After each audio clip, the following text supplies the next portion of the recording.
Good morning and welcome to the ethics series video. इस video में हम लोग यूपीएससी में अभी हुए मेंस के एथिक्स के 4 क्वेश्चंस को डिस्कस करेंगे। और इस बार जो मेंस हुआ है और उसमें जो क्वेश्चंस पूछे गए हैं, क्वेश्चंस बहुत ही बेसिक नेचर का है। और बेसिक नेचर के क्वेश्चंस में एक ये उसको लिखने का एक ख़ास तरीका होता है। आंसर बहुत ही प्रिसाइज लिखना पड़ता है बेसिक नेचर ऑफ क्वेश्चंस में। मतलब क्वेश्चन डायरेक्ट सिलेबस से उठा करके जो मेंशन्ड है करीब करीब उसी तरीके से दिया गया है। और इवन जो केस स्टडी पूछा गया है, केस स्टडीज़ में भी ये देखा गया है कि काफ़ी कोई एक एस्पेक्ट आपके किसी एक एस्पेक्ट को टेस्ट करना चाह रहा है केस स्टडी में भी, तो वहाँ भी उस एक एस्पेक्ट को अगर लिखना है तो पूरा प्रिसाइज और बहुत ही अच्छे ढंग से लिखना पड़ेगा। तो जनरल क्वेश्चन या बेसिक नेचर जो क्वेश्चन का होता है उसको लिखने का तरीका ये होता है कि वो काफ़ी प्रिसाइज होकर के लिखना चाहिए, टू द पॉइंट, ताकि अच्छे मार्क्स मिलें। और हम लोग अब शुरू करने जा रहे हैं क्वेश्चन। और एक ख़ास बात और इसमें मैं आपसे रिक्वेस्ट करना चाहूँगा कि आप मेरे चैनल को लाइक, सब्सक्राइब और कमेंट ज़रूर करें हमारे वीडियो पे, और लाइक और सब्सक्राइब करें। और दूसरी बात कि हमने बहुत सारे कंसेप्ट्स जो एथिक्स के इस यूपीपीसीएस के प्रश्न को बनाने में काम आएगा, वो हमने पिछले वीडियोस में डिस्कस किए हैं। तो वो जब भी प्रश्न में उस कॉन्सेप्ट्स को डिस्कस करने की बात आएगी तो मैं यहाँ केवल हिंट करूँगा। और दूसरा चीज़ है कि क्वेश्चंस को, वीडियो को काफ़ी लंबा ना करके हम कोशिश करेंगे कि आपको प्रिसाइज आंसर भी दिया जा सके, और उसमें जो पिछला कॉन्सेप्ट्स जो पीछे वीडियो में दिया गया है वहाँ पे आपको इंडिकेट कर दें कि कैसे उसको बनाया जाए। अब हम लोग शुरू करते हैं क्वेश्चन बनाना। सबसे पहला क्वेश्चन आया है यूपीपीसीएस में,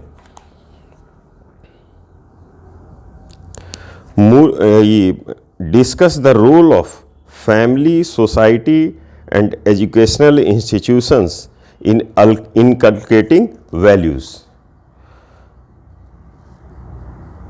सिलेबस में भी बिल्कुल इसी तरह से मेंशन है। देन सबसे बड़ी चीज़ है कि इसमें आंसर को आपके समझने के लिए हम आगे और पीछे थोड़ा सा डिस्कस कर दिया करेंगे। हो सकता है कि आपको जब आंसर लिखना होगा तो डायरेक्ट क्वेश्चंस जैसे पूछा जा रहा है उस ढंग से लिखना हो। अब जैसे इसमें हम आपको थोड़ा सा इंडिकेट करेंगे वैल्यूज़ का डिफिनीसन, पर वैल्यूज़ का डिफिनीसन वहाँ नहीं लिखना, आपको डायरेक्ट रोल पे आकर के रोल से शुरू करना है। तो what is role of inculcation of values? As we know, value is operative, creative force which is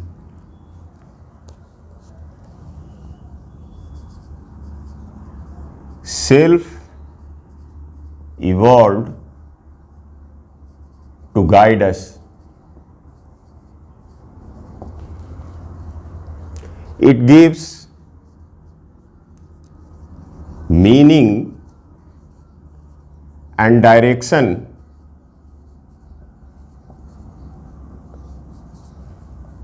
to our life.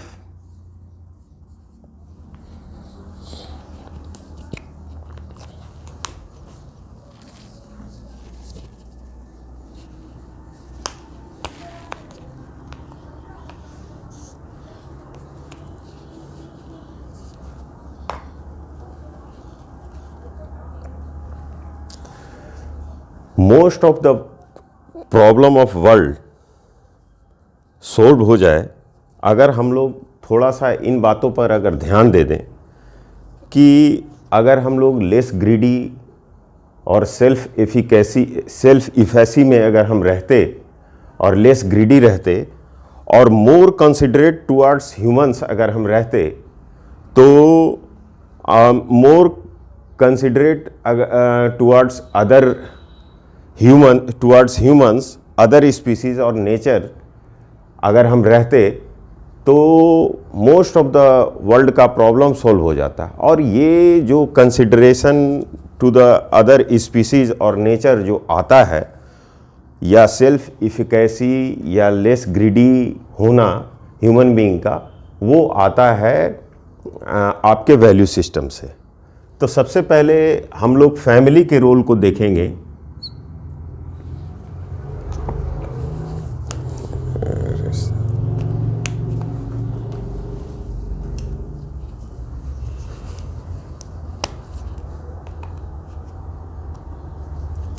सबसे पहले हम लोग फैमिली के रोल को देखेंगे।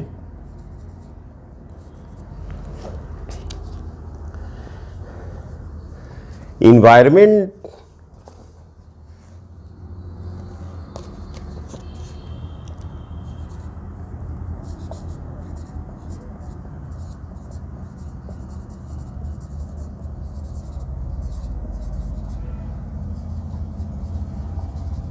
our family decides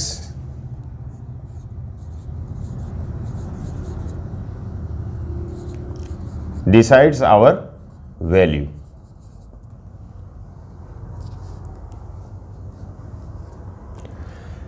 As we know, in India, society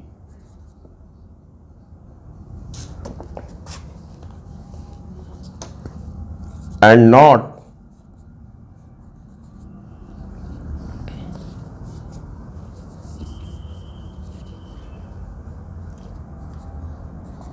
the individual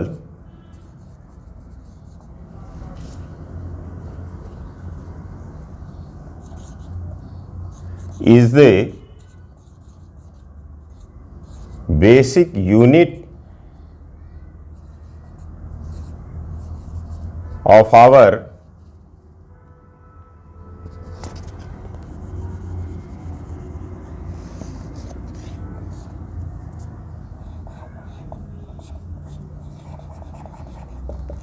family and not the individual is the basic unit of our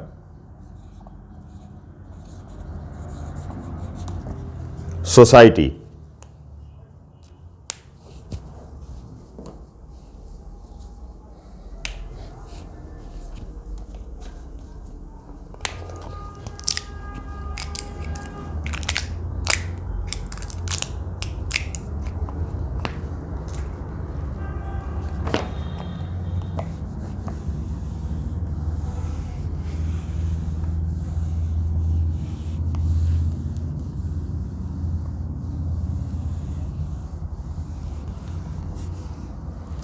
In family, we generally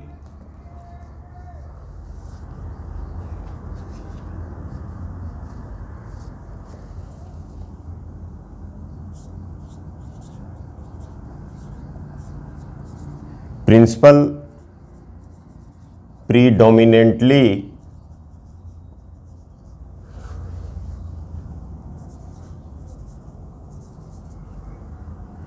guide our family is righteousness और धर्मा।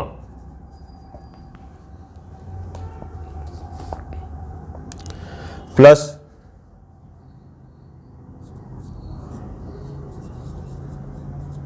respect to women,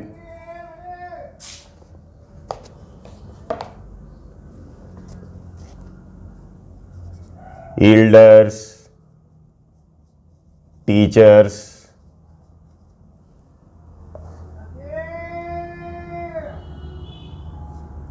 tradition, etc. is provided by our family. Our family work on the principle of continuity and change.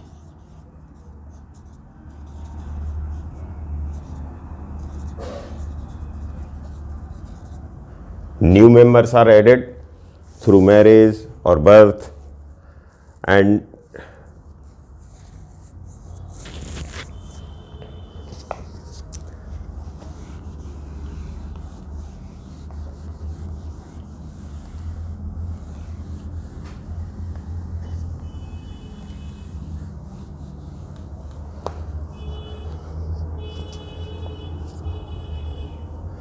value of society.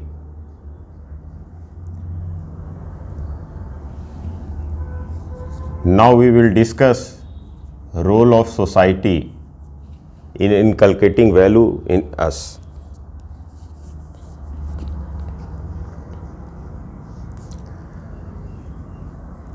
Our society particularly teaches us that there is no difference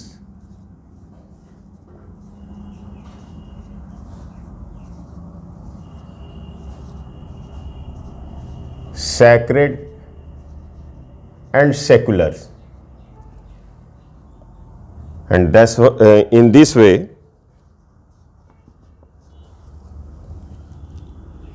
every secular activity is sacred here.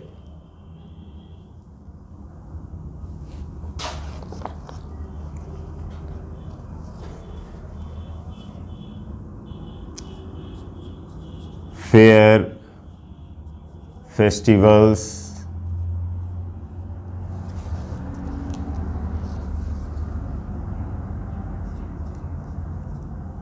love to nature,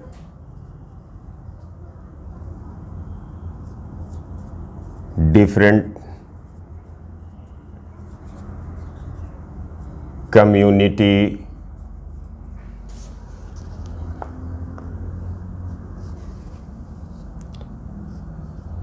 value of non-violence,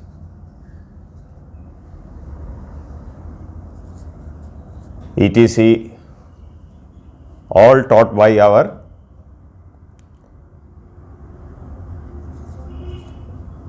society.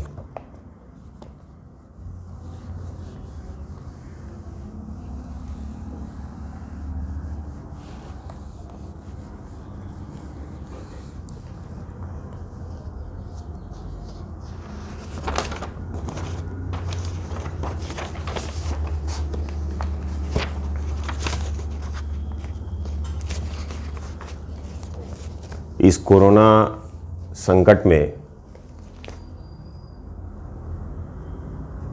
Society का value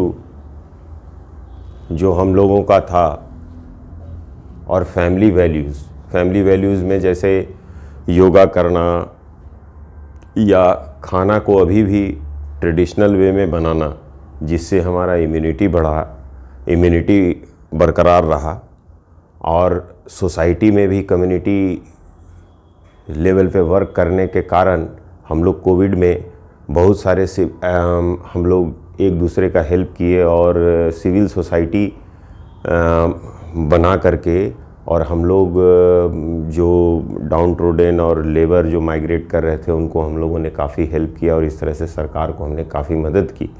ये society और family के द्वारा value दिया गया था, उसके कारण ही हुआ है।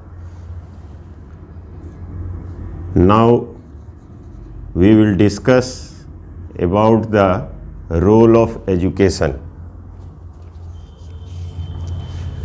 Education empowers us. How?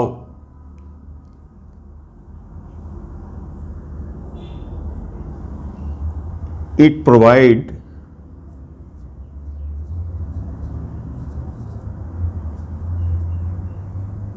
us different possibilities.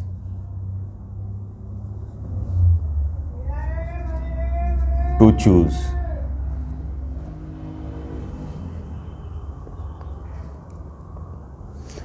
तो हम लोग एक समस्या में कई पॉसिबिलिटीज चूज करने की कैपेसिटी रखते हैं और इस कारण से ये हमें एम्पावर करता है. Plus how it inculcates values through education. We got scientific temper,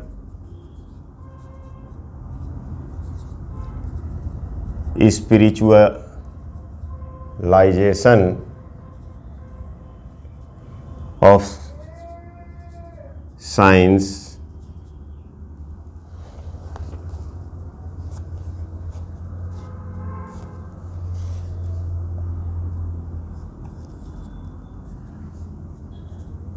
respect to nation and constitution etc. are inculcated. Further, correct meaning of values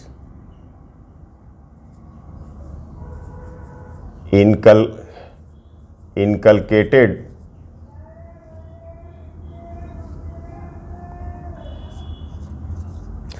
by society and family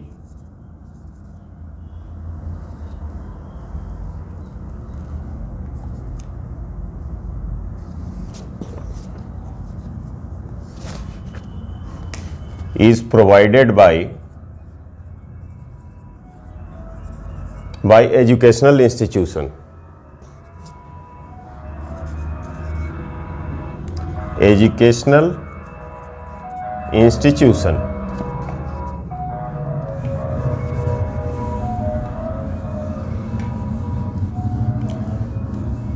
nowadays it is very hotly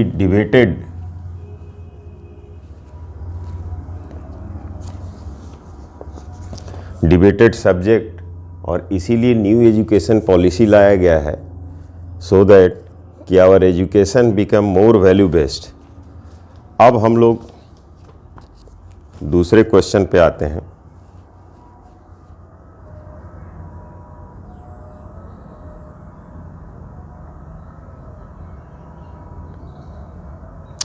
discuss the role of right to information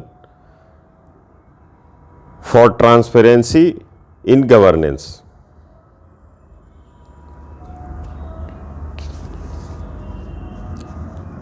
Right to Information Act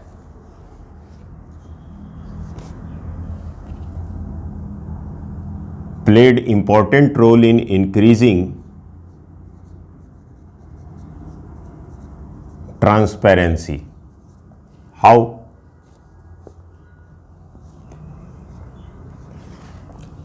Now,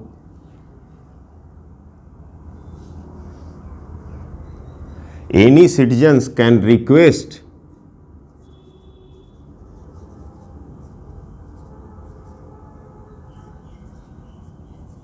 information from public authority. Second, every public institution is required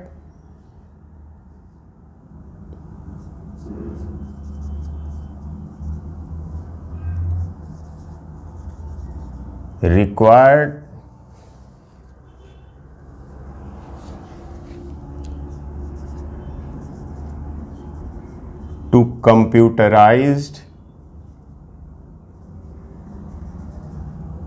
their records.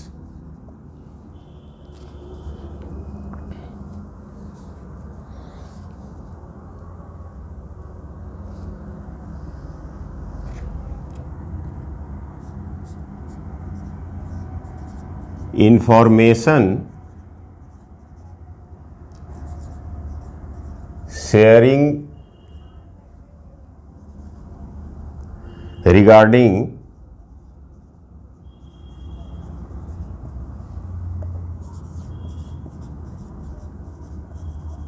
governance is ruled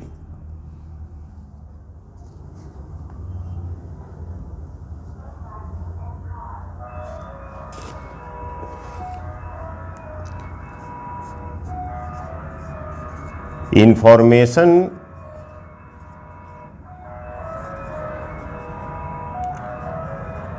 commission is appointed to give the direction to public authority कि आप right to information sharing के parameters को आप fulfil कीजिए।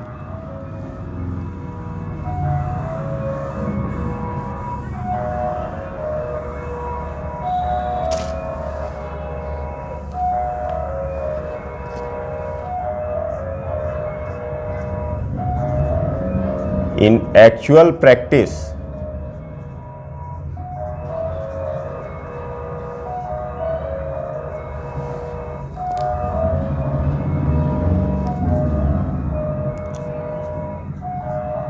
RTI likely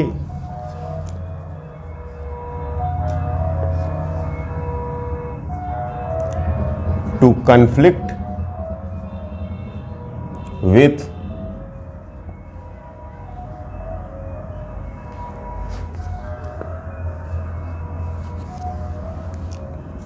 other public interest. ऐसा ना हो कि यहाँ पर कोई इंफॉर्मेशन शेयर किया जाए और दूसरा पब्लिक इंटरेस्ट हैम्पर हो जाए। Second is RTI optimum use of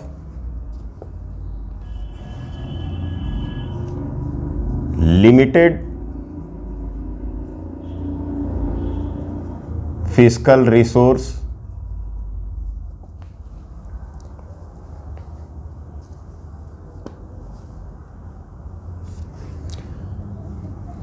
अब रिसोर्स लिमिटेड है और उस लिमिटेशन में बहुत स्क्रैचिंग वे में काम करता है पब्लिक अथॉरिटी, तो इस कारण से भी इंफॉर्मेशन छुपाया जा सकता है। And third is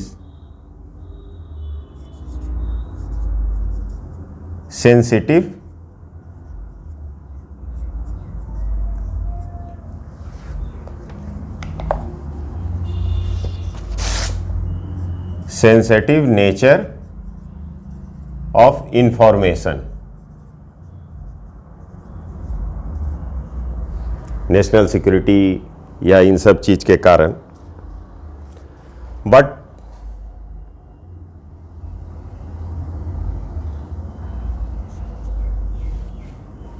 it is necessary, public authority को एथिकल होना पड़ेगा so that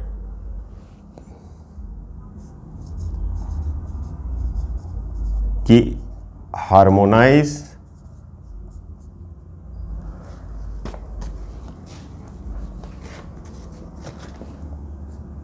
RTI with the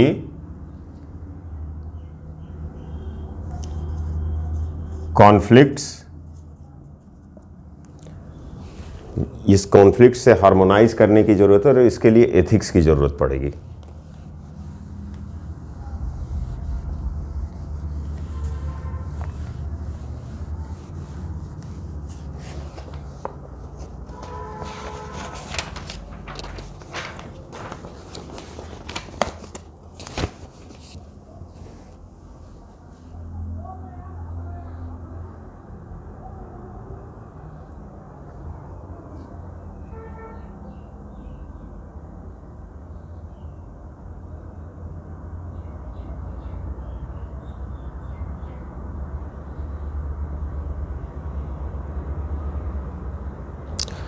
third question is the requirement of government sanction for prosecuting the dishonest official is protective shield for corruption. Examine the statement. Delhi police establishment act के जरिए ये कानून आया है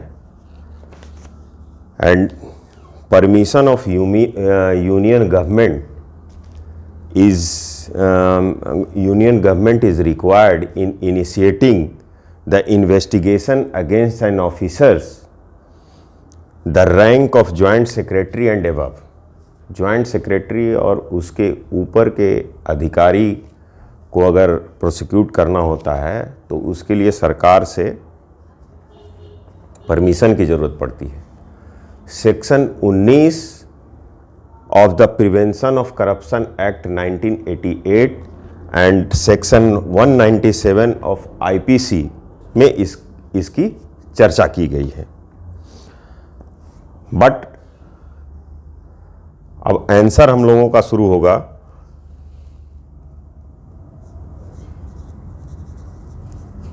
Honest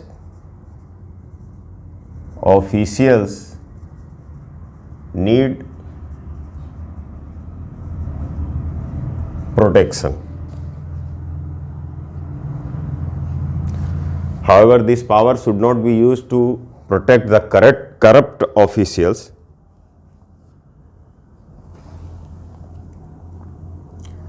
Why honest officials need protections? Because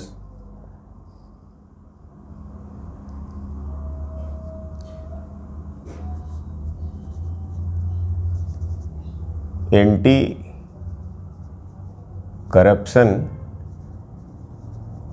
agencies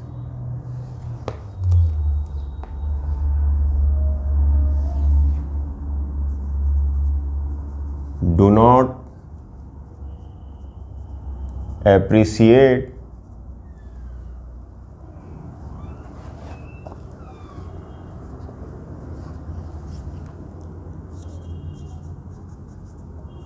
administrative and business risk.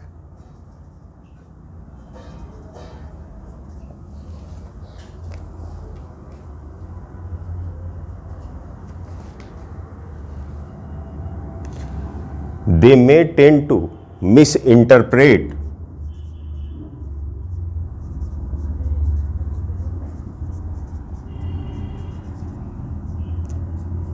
the true motive of officers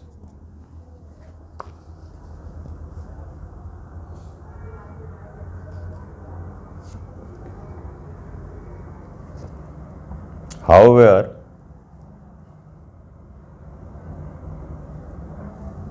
efficacy to this law depends upon the ethical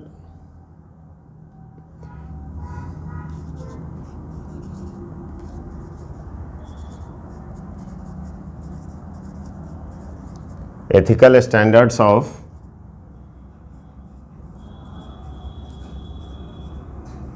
personnel manning investigating agency.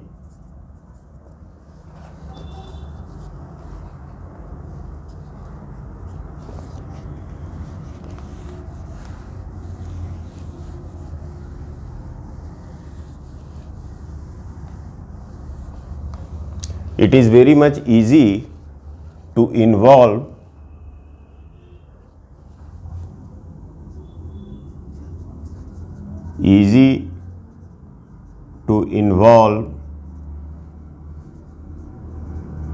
everyone in the chain of corruption. Corruption may occur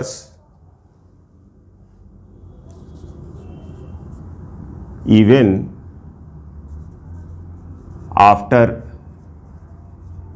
purity of motive. Corruption may occur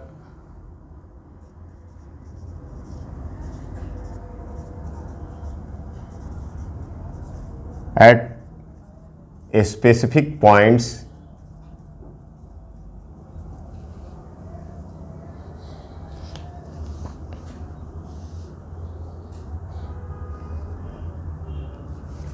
but it is very much necessary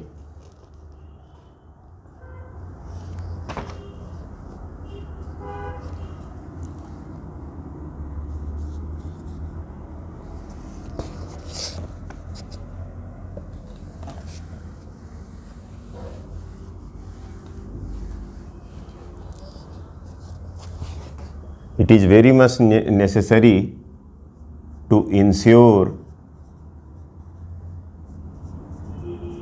balance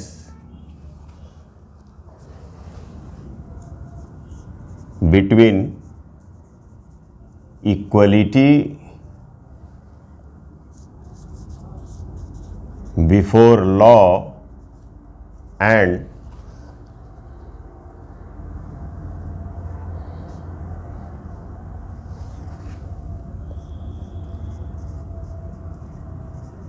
protecting honest civil servants. This law is very much essential to increase managerial efficiency and effectiveness of the organization.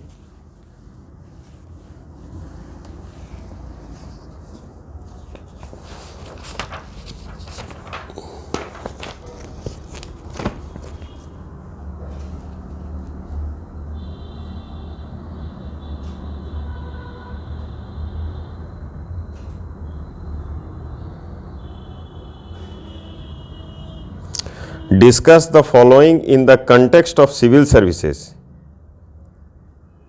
impartiality A and B, commitment.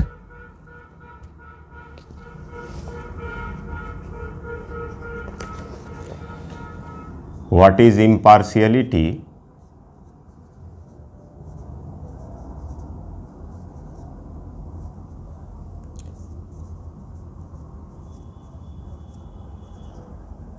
Carrying out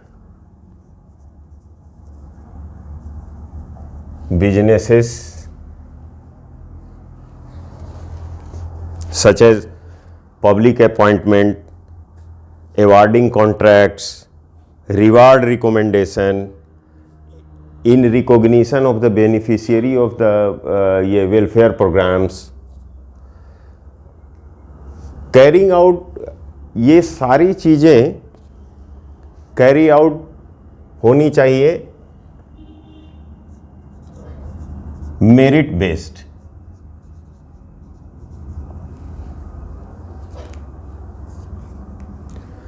इससे फायदा क्या होगा? It will increase objectivity and remove corruption.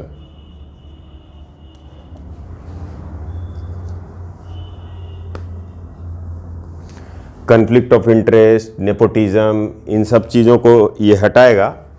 In other sense we can say it will distract any illegal privileges in making.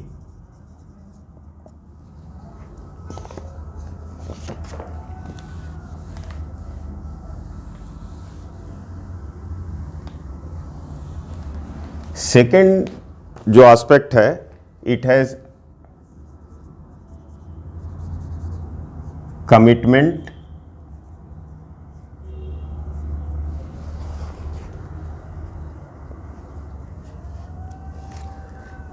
commitment simply means for the public service is dedication to services.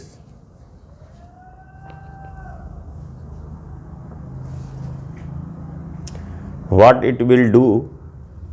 It will do increase the efficiency of public services,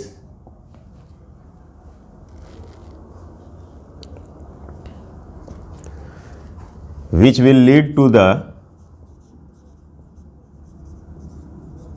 harmonious growth.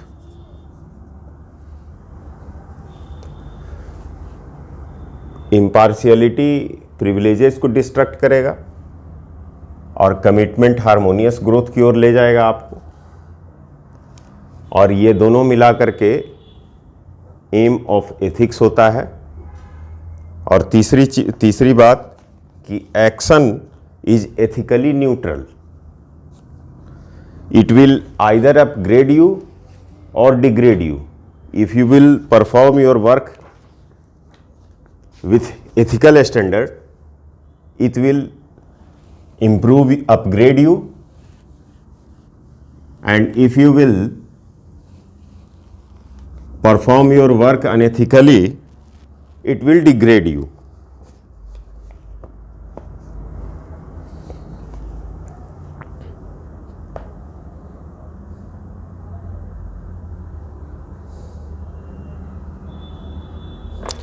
An employee was taking a bribe in his office.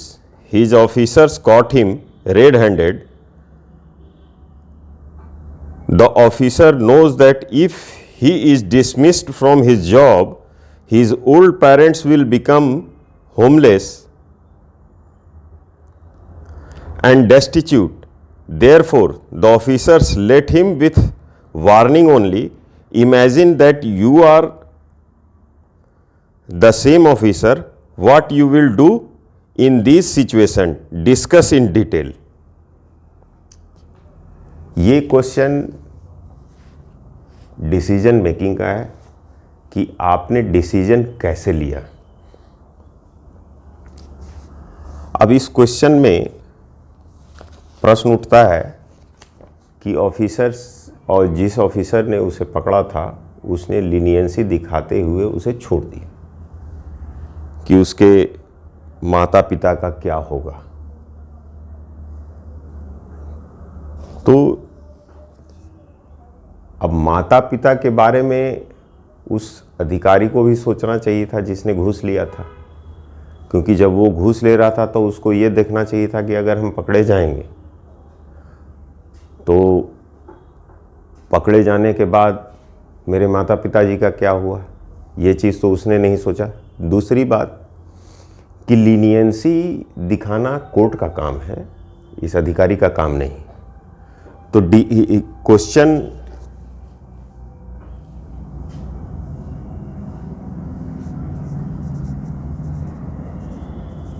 decision making, this question is from decision, ask a decision, and decision should be taken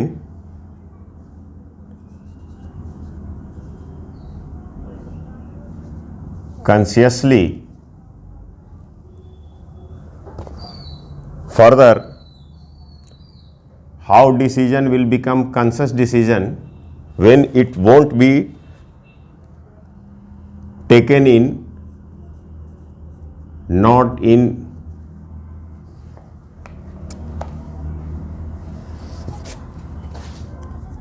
bad faith,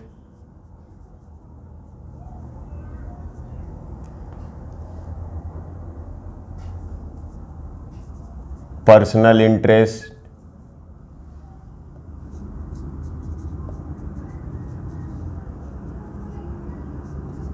political consideration,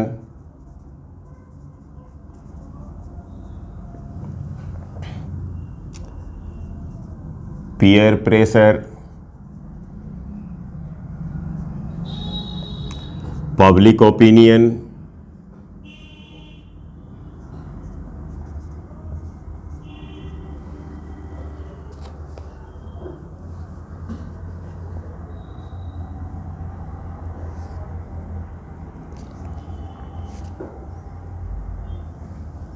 और any kind of fear, इन सब से decision आपका मुक्त होना चाहिए। यहां पे क्या हो रहा है, उसका डिसीजन रॉन्ग इमोशनल इंटेलिजेंस का प्रदर्शन है। सो ये डिसीजन बैड फेथ में लिया गया है, और decision should be in good faith. तो रॉन्ग इमोशनल इंटेलिजेंस उस ऑफिसर ने दिखाया, प्लस इमेजिनरी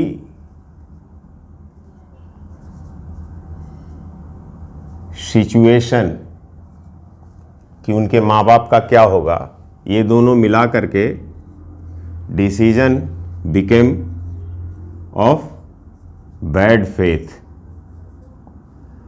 गुड फेथ में लेना चाहिए था उसे decision. What is good faith?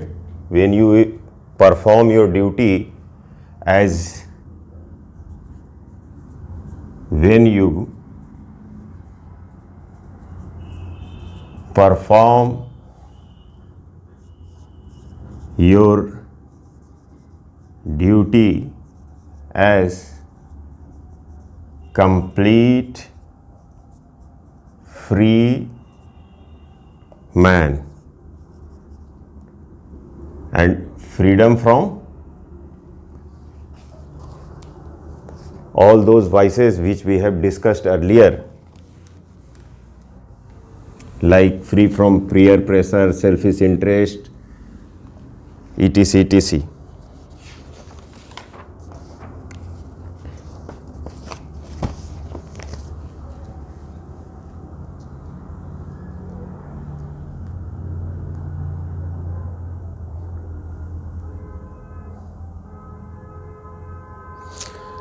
Sixth question, how will you apply emotional intelligence in administrative practices? Explain. Emotional intelligence का बिल्कुल कॉमन पार्लेंस में मतलब होता है नो योर इमोशंस, और इसी सेंस में दूसरे के इमोशंस को भी जान लेना। तो इमोशनल इंटेलिजेंस कैसे लागू किया जाएगा एडमिनिस्ट्रेटिव पोस्ट पर जब आप हैं, तो आप क्या क्या करेंगे? सबसे पहले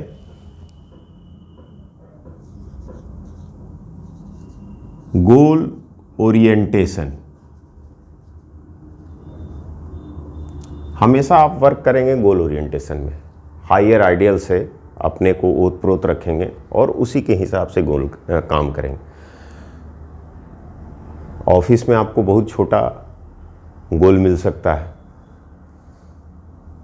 जो आपके हाईएस्ट आइडियल से मैच नहीं करेगा, पर इस इमीडिएट गोल जो आपको दिया गया है ऑफिस में, उसका direction should be towards the highest ideal. Second,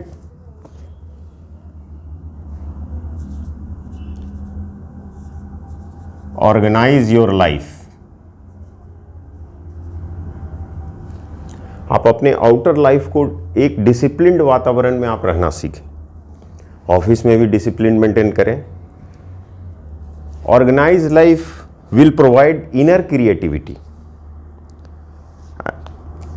जब बाहरी चीज़ें बिल्कुल अच्छे तरीके से मैनेज रहेंगी डिसिप्लिन की वजह से, तब आपका माइंड क्लटर्ड नहीं रहेगा। Your mind will free from the clutter and you will perform with creativity. Third, purity of intention.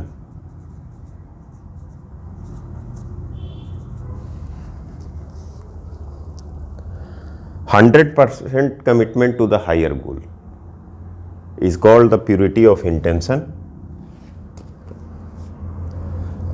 You should work with concentration,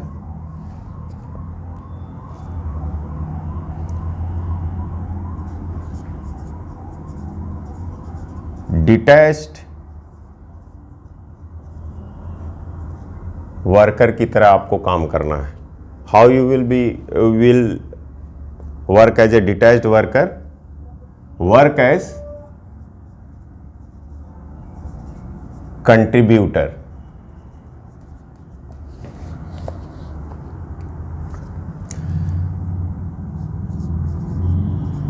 decision making,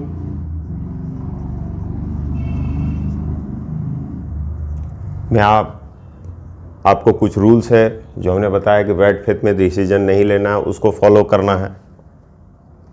fourth में होगा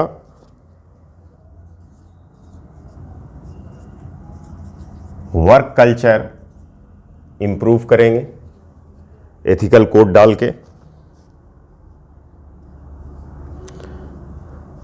प्लस परसुएसिव कम्युनिकेशन के जरिए मोटिवेट करेंगे,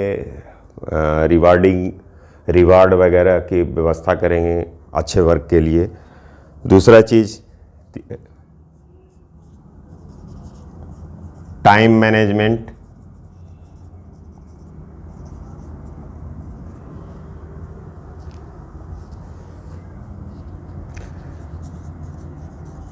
Perseverance,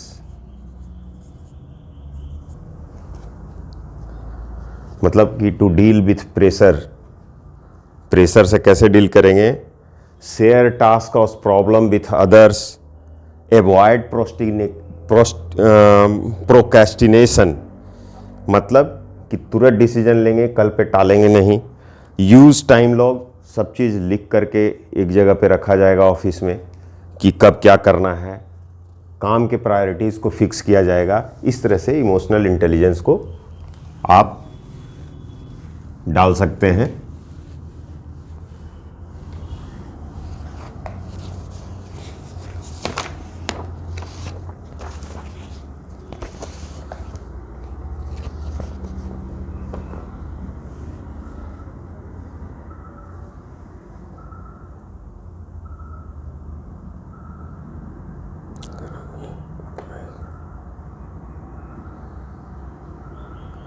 What do you understand by the term public servant? What kind of aptitude is considered important for the civil services? Explain.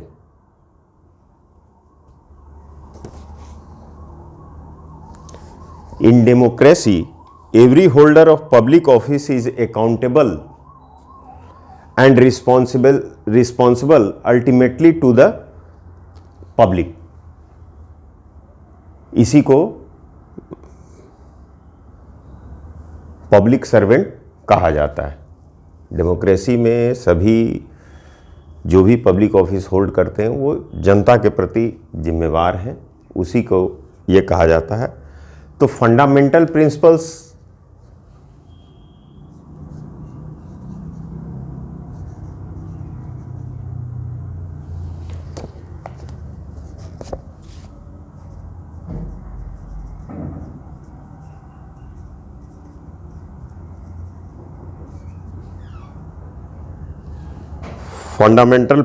will be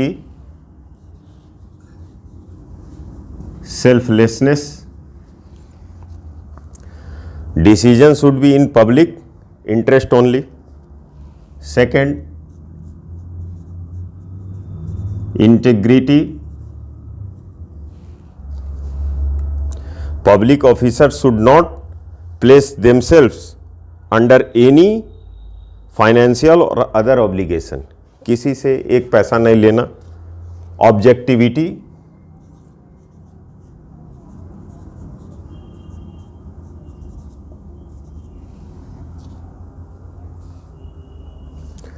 merit based approach रखा जाएगा. Accountability,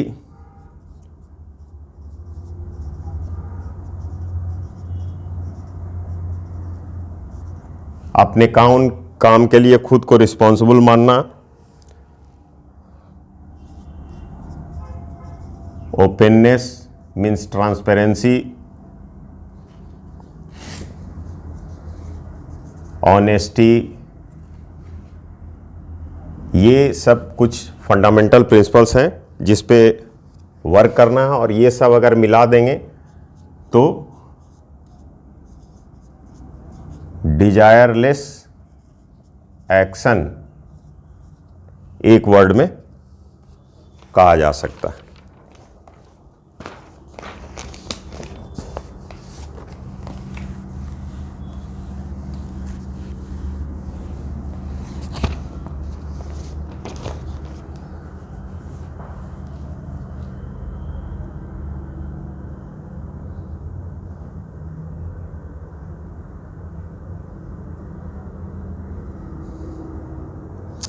eighth question,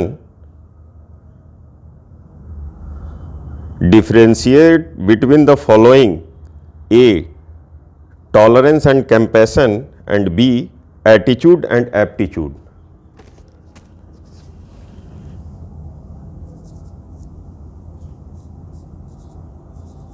tolerance mainly of intellectual nature,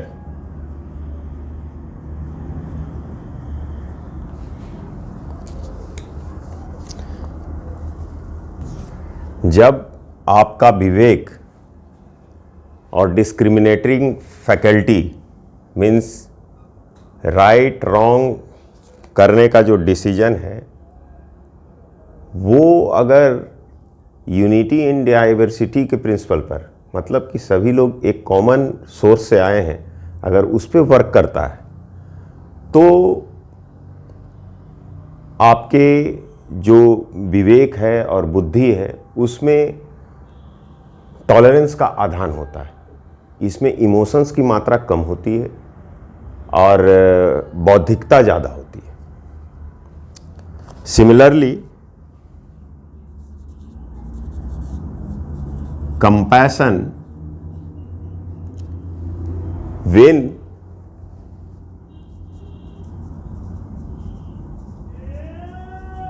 emotional nature made of positive emotions, जब intellect में tolerance इतना ज़्यादा भर जाए कि आपका इमोशंस जब उसी हिसाब से हो जाएगा तो उसी को कंपैशन कहते हैं।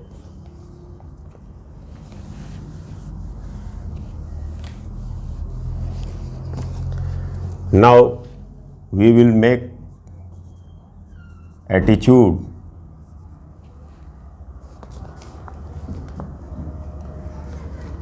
Attitude is readiness of psyche to act।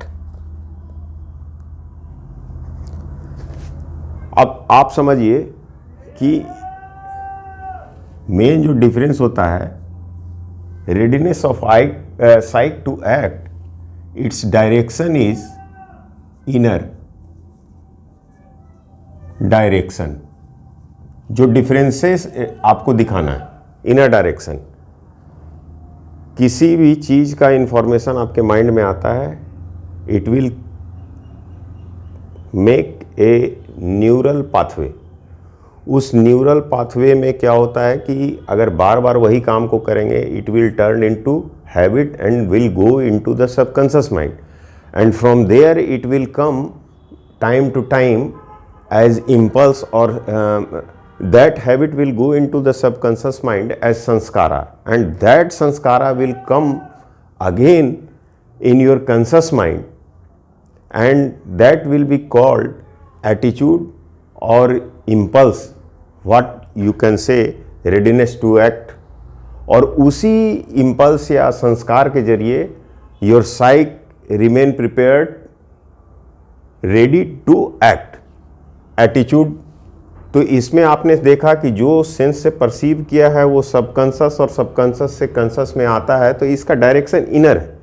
Now this inner direction से आप वर्ल्ड में काम करेंगे तब इसका डायरेक्शन आउटर हो जाएगा।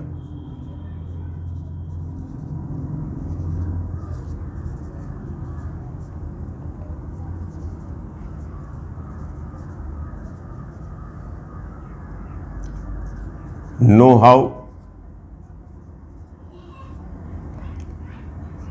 ability your inherent ability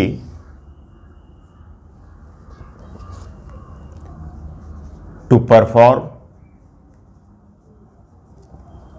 तो ये परफॉर्मेंस इसी आधार पे किया जाएगा।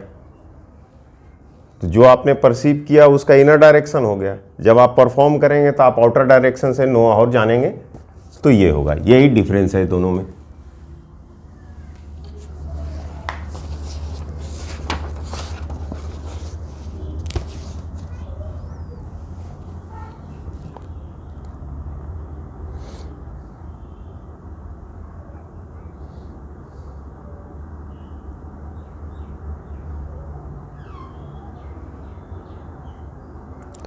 Ninth question, how do the values of tolerance and compassion get manifested to public services towards the weaker section? Explain with suitable examples। हमारा पब्लिक एडमिनिस्ट्रेशन का गोल क्या है? Last will be taken care first. This is the goal of our public administration. सबसे अंतिम पायदान पे जो आदमी खड़ा है उसके लिए।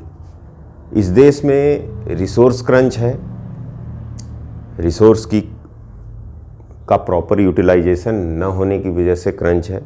दूसरी चीज़ कि जो ऐसी स्थिति में जो एलीट क्लास होती हैं वो कोशिश करती हैं कि रिसोर्स पे मोनोपोली करने का। तो इस क्रिटिकल सिचुएशन में भी हमारा जितना भी पब्लिक पॉलिसीज़ बनता है वो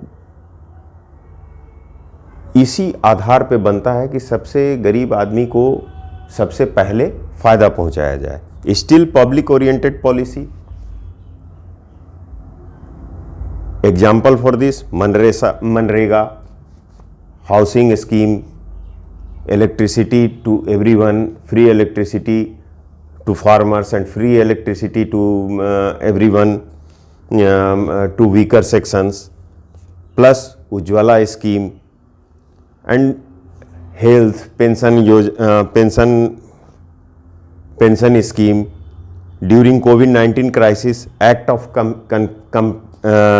compassion manifested। कैसे people become jobless, rationless, moneyless, उसके बाद भी सरकार ने अपने तरफ से एफर्ट लेकर के डाउन ट्रोडन पीपल को काफ़ी हेल्प किया है। वायलेटेड इवन लॉकडाउन में कानून का उल्लंघन करते हुए मजदूर सड़क पे आ गए, फिर भी सरकार ने उनको कंपैशनेटली ट्रीट किया है। और these are some examples for tolerance and compassion at public services. Now 10th question,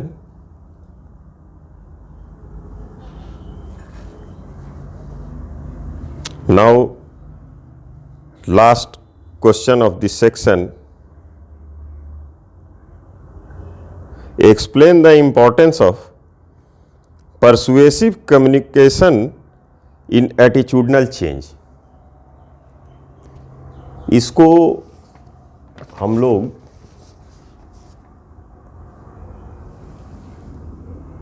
परस्यूसिव communication, ये इसके लिए साइंटिफिक प्रूफ भी दिया गया है साइकोलॉजी में।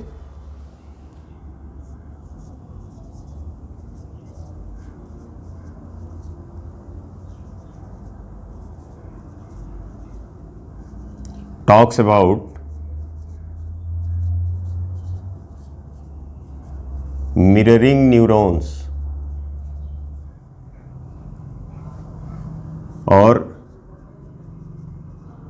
Emotion contagion.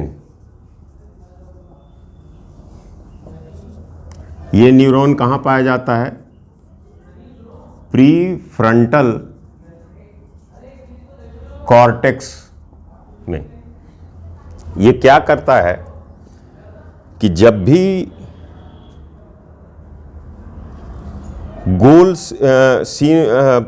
Goal oriented action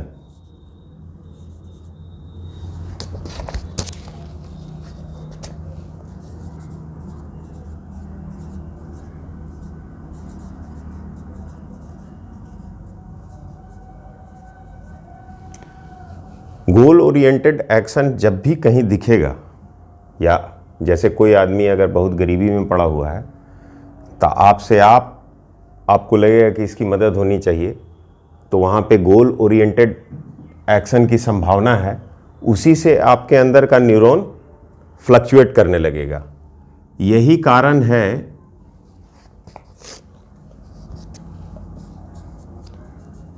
empathy and skill development and mimicry. जो मिमिक्री में बहुत अच्छे होते हैं उनका मिरर न्यूरॉन बड़ा अच्छा होता है। And as we no,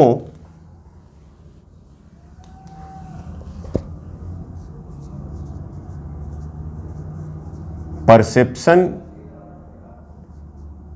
is performance.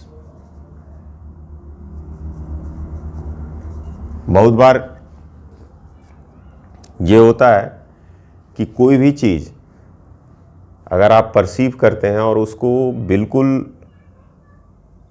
सच्चे ढंग से अगर उसके बारे में सोचने लगते हैं तो वो इक्विवेलेंट टू परफॉर्मेंस हो जाता है, तो it will become your part of being. तो इस परसेप्शन को परसुएसिव कम्युनिकेशन से आप दूसरों में दे सकते हैं। बस आपको तीन चीज़ों का ख्याल रखना होगा। फर्स्ट,